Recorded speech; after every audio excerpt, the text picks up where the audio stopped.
এবার আমরা এখন আসবো ট্রান্সভার্স মাইলাইটিস। দর্শক লক্ষ্য করেন, ট্রান্সভার্স মাইলাইটিস বলতে আমরা কি বুঝাইছিলাম? ট্রান্সভার্স মাইলাইটিস বলতে আমরা বুঝেছি যে আমাদের যে স্পাইনাল কর্ড, এই স্পাইনাল কর্ডের আড়াআড়ি, ট্রান্সভার্স মানে আড়াআড়ি, মাইলাইটিস মানে মাইলিন শিট।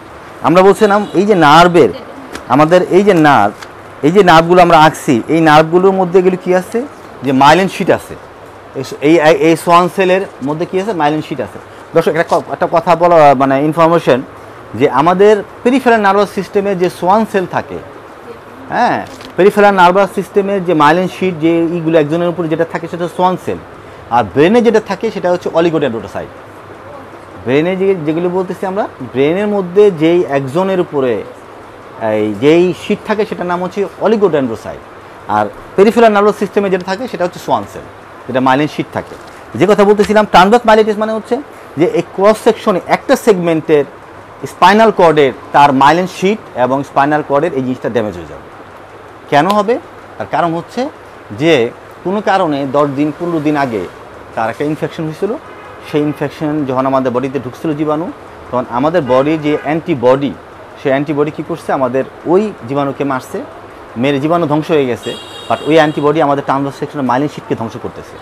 যার ফলে এই পুরা স্পাইনাল সেগমেন্ট সমস্যার কারণে আমাদের স্পাইনাল কর্ডে আমরা বলেছিলাম যে লেটারাল সাইডে কি আছে, লেটারাল সাইডে আছে স্পাইনোথ্যালামিক ট্র্যাক্ট। এই যে আমরা বলছিলাম সিম্প্যাথেটিক ট্র্যাক্ট, আমরা লেটারাল সাইডে কী বলছি, সিম্প্যাথেটিক ট্র্যাক্ট এখানে অবস্থিত। সিম্প্যাথেটিক ট্র্যাক্টও সমস্যা হবে, এবং অ্যাসেন্ডিং ট্র্যাক্ট, ডিসেন্ডিং ট্র্যাক্ট, সমস্ত ট্র্যাক্ট সমস্যার কারণে প্রচণ্ড পেন হবে। মাইস্টেনিয়া ট্রান্সভার্স মাইলাইটিস মানে হচ্ছে প্রচণ্ড কোমর ব্যথা হবে, শুটিং পেন হবে, রোগীর কাছে মনে হবে ছুরি দিয়ে কাটি পাটা, এত পেন হবে। এবং এত পেন হবে, এখানে সেন্সরি নষ্ট হবে, মোটর নষ্ট হবে, রোগীর প্রস্রাবের অনুভূতি কমে যাবে, পায়খানার অনুভূতি কমে যাবে, এবং এই পেশেন্টটার হঠাৎ করে 3 দিনের মধ্যেই তার প্রবলেমগুলো, ডিজিজ পরে সমস্যা দেখা দিবে, 3 দিন পরেই তার সমস্যাগুলো দেখা দিবে। এবং এই গুলেনবারি সিনড্রোম এবং ট্রান্সভার্স মাইলাইটিস পার্থক্য হচ্ছে, গুলেনবারি সিনড্রোমে একটু পরে লেটের স্টেজে এগুলি দেখা দেয়, আর ট্রান্সভার্স মাইলাইটিস সঙ্গে সঙ্গে দেখা দেয়।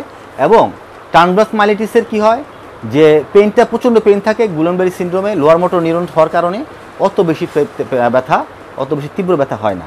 এবং ট্রান্সভার্স মাইলাইটিসে যদি আমরা স্টেরয়েড, আইভি স্টেরয়েড যদি খুব দ্রুত শুরু করতে পারি, 5 দিনের মধ্যে ড্রামাটিক রেজাল্ট পাওয়া যায়, রোগী ভালো হয়ে যায়। কিন্তু গুলেনবারি সিনড্রোমে স্টেরয়েডে কোনো কাজই করে না। এটা হচ্ছে ডিফারেন্সিয়াল ডায়াগনোসিস, আমাদের খুব ভালো মনে রাখতে হবে যেটা কি গুলেনবারি সিনড্রোম না এটা ট্রান্সভার্স মাইলাইটিস। ট্রান্সভার্স মাইলাইটিসে কী হবে, সেন্সরি সমস্যা হবে, মোটর সমস্যা হবে।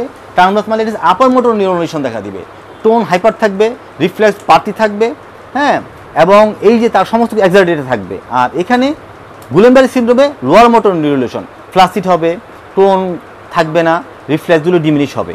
এই দেখেও কিন্তু আমরা মনে করতে পারি, ডায়াগনোসিস করতে পারি যেটা কি গুলেনবারি সিনড্রোম না ট্রান্সভার্স মাইলাইটিস।